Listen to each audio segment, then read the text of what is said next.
Whenever spring rolls around, many people like to finally tackle all the landscaping work they've planned over the winter. And that often means tending to their vegetable gardens. Growing produce is a great way to save money and eat organically after all.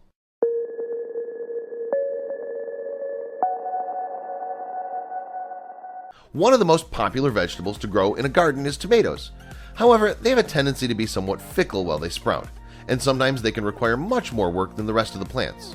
That is, until now. There's a nifty little trick that makes growing tomatoes cheap and easy, and it requires hardly any effort on your part. All you need is a bucket, tomatoes, and fresh potting soil. Healthy soil is the most important ingredient in this process. The first thing you need to do is put the soil into your bucket. You don't need a large container. A medium-sized pot will do just fine. You just want to make sure there's enough space to leave a few inches around each vegetable. Next, take one of your tomatoes, the riper it is, the better it'll be to use, and cut it into slices that are roughly 1/4 of an inch thick. You don't want them so thin that they're flimsy, but if they're too thick, all the seeds won't properly reach the soil. Another thing to keep in mind when you're choosing which tomato to use to place in the soil is the amount of seeds in each of the slices. Some tomatoes have more seeds than others, so you'll want to use a tomato that's seed heavy. Now that you have your tomato cut, carefully place the slices on the top of the soil.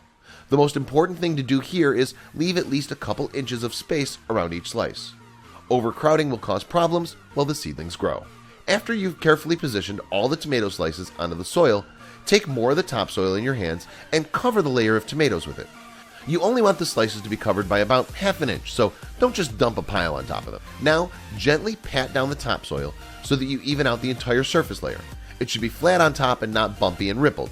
If the dirt isn't distributed properly, some of the tomato seedlings won't grow correctly, if at all. Sounds super simple, right? Well, that's because it is.